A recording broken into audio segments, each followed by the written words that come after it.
आज हम ऐसी महान विभूति के साथ बैठे हैं जो कि ऐसे किसान हैं जो कि अपनी किसानी से धरती से सोना उगालने का काम करते हैं। जब हमारा खेती में पैदा होने वाला अन्न स्वास्थ्यवर्धक होगा और वो हमें रोग मुक्त रखने लायक होगा, तो ऐसी स्थिति में वो हमारे लिए किसी सोने से कम नहीं होगा, क्योंकि जिस दिन हमारी शरीर जवाब देने लगती है, रोगग्रस्त हो जाती है, उस दिन हम सोना नहीं दवा खोजते हैं। ऐसे औषधीय गुणों से युक्त अपने खेतों में अन्नोत्पादन करने, वो भी बिना किसी बजट के। आप ऐसे किसान हैं? आइए हम आपसे जानते हैं कि उसके लिए आप कैसे क्या करते हैं। चाचा, जैसा कि हम लोग तो आपके खेत में भी गए और आपके फसलों का निरीक्षण किए, इस ठंडक में जहाँ लोगों की फसलें मुरझा रही हैं और बहुत सारा वो नए बीज और खाद का प्रयोग कर रहे हैं, आप द्वारा अपने ही घर बीज को संशोधित करके और खेती बिना रासायनिक खाद के प्रयोग किया जा रहा है, तो हम आपसे ये जानना चाहते हैं कि उसमें विशेष तौर पे आपने एक पंचगव्य की चर्चा की। उस पंचगव्य को कैसे तैयार करते हैं? पंचगव्य के लिए हमको दूध चाहिए, वो भी देसी गाय का, दही चाहिए, घी चाहिए, मधु चाहिए, नारियल का पानी चाहिए और केला चाहिए।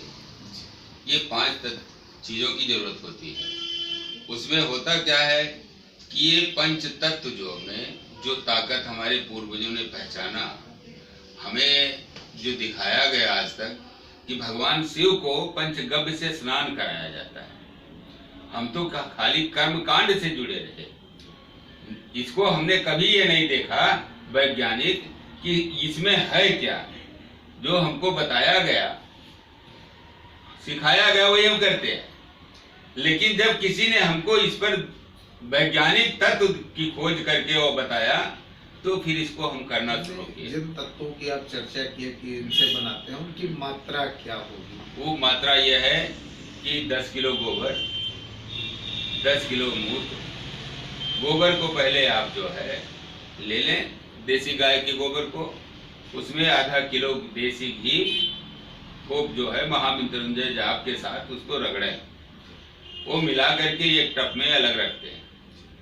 फिर 10 किलो गोमूत्र छान करके वो धूप में रख दें।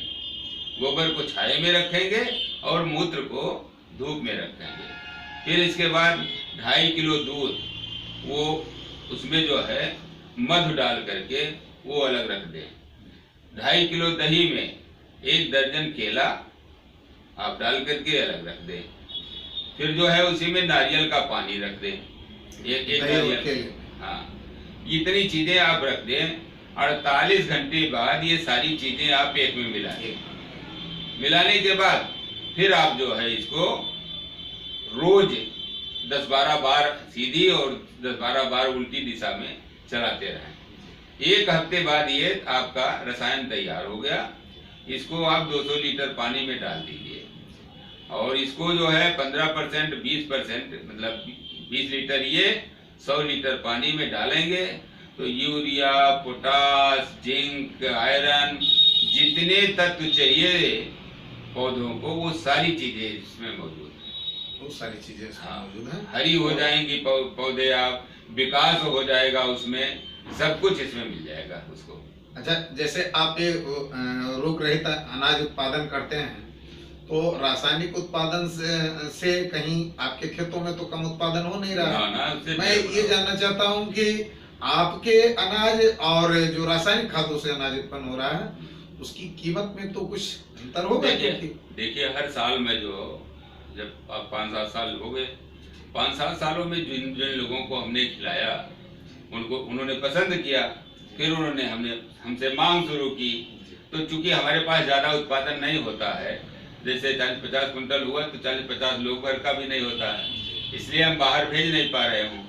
लेकिन जितने लोग एक बार खाए, वो 100 रुपया किलो में काला नमक खरीदते हैं। हमारा ध्यान है श्याम जीरा, 100 रुपया किलो वो भी खरीदते हैं, और शाम वो बासमती है उसको हम 80 रुपये में बेचते हैं। तीनों में स्वाद है, मुलायम इतना है कि आप सूखा भी खा सकते हैं। अगर दाल सब्जी न डालें तो वो और अच्छा रहेगा। हाँ, जो लोग पहले कहते हैं कि पहले आलू और मटर में स्वाद होता था, अब स्वाद नहीं होता है, तो आपका रोग रहित ही नहीं, स्वाद युक्त अन्नोत्पादन, क्योंकि ये 18 तत्वों से भरपूर है। हमारी फसल 18 तत्वों के द्वारा पैदा की गई है। अच्छा, जैसे हमारा आपके द्वारा जब खेत में गए तो ये सुनने में आया कि गांव में जो घूर गड्ढा लगाया जाता है वो रासायनिक खादें भी कहीं न कहीं पर्याप्त नहीं हो, हानिकारक हैं, तो उसकी जगह आप उस घूर गड्ढे की जगह किस तरीके की खाद के प्रयोग की बात इसमें देखिए, घूरा हमारा किसान का सबसे बड़ा दुश्मन है, क्योंकि जब घूर आप आषाढ़ से लेकर के कार्तिक तक जो है एक एक खेप उसमें डालते जाते हो गोबर, तो वो गोबर इकट्ठा पड़ा रहता है, वो गोबर सड़ता नहीं है, और ना सड़ने के कारण जब आप कार्तिक में उसको खोदने जाते हो तो उसमें इतना इतना बड़ा टाड़ा सफेद, जहाँ 40 डिग्री तापमान है, इतनी गर्मी है कि पाँव नहीं रख सकते, वहाँ इतना बड़ा इल्ला एक जो है वहाँ आता है नजर, वो आपका दुश्मन कीट है। माटा नजर आता है, भुनगा नजर आता है, ये सब सीधा ले जाकर के आप अपने खेत में डालते हो। उसको किस तरीके से आप प्रस्तुत करने की? उसके लिए एक भारत सरकार ने डीकम्पोजर नाम की एक दवा बनाई है, जो गाय के गोबर में जो कीड़ा होता है उसी कीड़े से तैयार की गई है। वो डीकम्पोजर आप तैयार करके इसी घूरे में डाल दीजिए, 1.5 महीने में खाद सड़ा देगी, और जब खाद सड़ जाएगी तब वो डाया से कम काम नहीं करेगी। जो आप डाया NPK डालते हो उससे कम काम नहीं करेगी। अच्छा, रासायनिक खादों में विशेष तौर पे यूरिया का खेतों पर क्या दुष्प्रभाव पड़ रहा है आपके हिसाब से? क्योंकि कुछ नुकसान आपने देखा, तभी रासायनिक खाद के तरफ से इस खेती के तरफ आप बढ़े। देखिए महोदय, उसमें ऐसा है कि जैसे किसी शुगर वाले व्यक्ति को शुगर डाउन हुआ तो उसको एक बोतल ग्लूकोज चढ़ा दो तो एकदम उसमें नई जान आ जाती है, दूसरे दिन और चढ़ा दिया वो और जान आ गई। लेकिन यही ग्लूकोज अगर डेली एक बोतल चढ़ाया जाए तो शरीर की क्या दशा होगी वो हम आप सब जानते हैं। वही स्थिति हमारी फसलों की है, जो तत्व हमारे शरीर में है वही हमारी जो है फसलों में है। तो हमने ये जाना कि ग्लूकोज तो उस वक्त अमृत हुआ, तो हम बराबर इसी को लेते हैं। वैसे यूरिया जो है आपने ये देख लिया कि ये नाइट्रोजन है, इससे फसल हरी रहती है, बढ़ती है, बस इतना जान लिया। तो इसमें डेली चाहे जितना डालते जा रहे हो, केवल फसल पे प्रभाव के बजाय हम पूछ रहे थे मिट्टी पर इसका क्या दुष्प्रभाव है, वो बता रहा हूँ। तो जो है जब इसको डाल रहे हो तो जिसके कारण जो इसकी पौध तैयार होगी, जब ये ज्यादा यूरिया मिल जाएगी, इसको केवल एक तत्व से निर्मित होगी जहाँ 18 तत्वों की जगह, तो ये फसल बीमार हुई, और फसल बीमार हुई तो इसका उत्पादन जो है वो भी बीमार हुआ। वो जब आप खाएंगे तो आप स्वयं बीमार होंगे। हमारे कहने का मतलब ये था। दूसरी चीज, नाइट्रोजन के बोरियों पे लिखा रहता है कि 46% नाइट्रोजन, शेष 54% क्या है ये नहीं लिखा जाता। इसको कोई जानने का प्रयास कर। हाँ, तो किसान क्या है कि ये तो जैसे 4 लड़के हैं तो 3 अगर किसी हाथ पांव मारने लायक है तो वो तो दिल्ली बम्बई चले जाते हैं, जो किसी लायक नहीं रहा वही अब खेती कर रहा है। इसलिए मजबूरी है कि जो एक दवा वाला, दुकान वाला, हाई स्कूल पास भी नहीं, वो दुकान करके बैठा है, वो बता देता है, वही वो किसान मान लेता है। वो जो है किसी वैज्ञानिक से नहीं पूछता, वो अपने गांव में पूछता है, वही ले जाकर के डाल देता है। यानी नाइट्रोजन में जो यूरिया में 46% 46% के अलावा 54% है, वो जमीन को नुकसान कर रहा है। वो ऐसा केमिकल है कि मिट्टी के 2 कणों को जोड़ने वाला केमिकल है। अब जुड़ते जुड़ते इस तरह की स्थिति हो गई है कि ये जमीन हमारी पथरीली हो गई। तो जब ये पथरीली हो गई, हर कण से हवा नहीं जा रही है, जिसके कारण हवा चाहिए पौधों को, जड़ में हवा नहीं जा रही है, तो जहाँ यूरिया फसलों के लिए हानिकारक है, उससे उत्पन्न अनाज हमारे लिए हानिकारक है, वहीं पर यूरिया जमीन को पथरीली भी कर रही है। लेकिन हमें तो जानकारी मिली है आपके इस खेती में जुताई की भी बहुत कम आवश्यकता पड़ती है, ऐसा क्यों? ऐसा है कि 2 साल अगर हमारी तरह से खेती आदमी कर लेगा, 2 साल के बाद इतनी भुरभरी मिट्टी हो जाएगी, जैसे हमारे पूर्वज पहले करता था कि 2 बाह उठा करके 2 बाह जुताई करने के बाद इतनी बारीक मिट्टी हो जाती थी कि हल के पीछे एक जो है क्या कहते हैं पुआल का जुइना बांधना पड़ता था, तब जो है कूड़ निकलती थी, नहीं तो मिट्टी उसमें गिर जाती थी।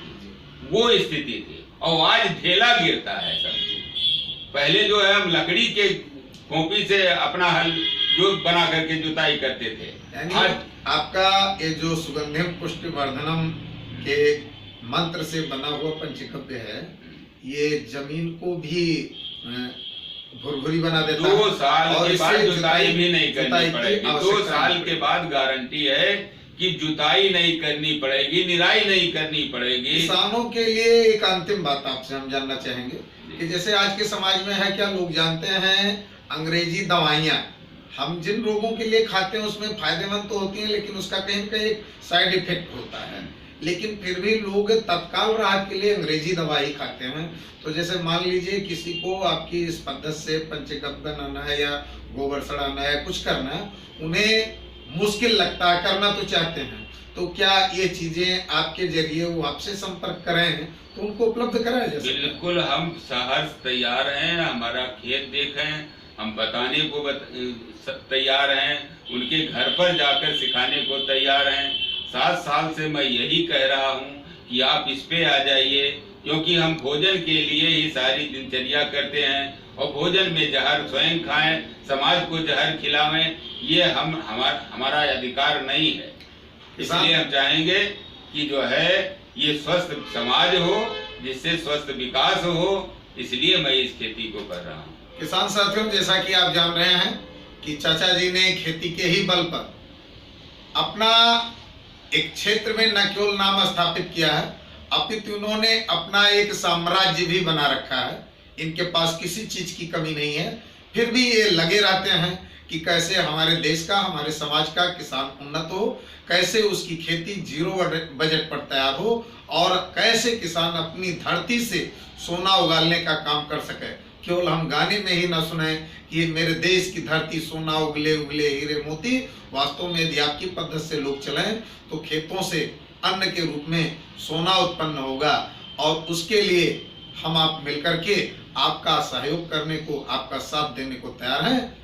ऐसी पद्धतियों को जानने समझने के लिए आप संपर्क कर सकते हैं। मेरे मोबाइल नंबर 99 350 72 715। मैं चंद्रमणि पांडे, बस्ती।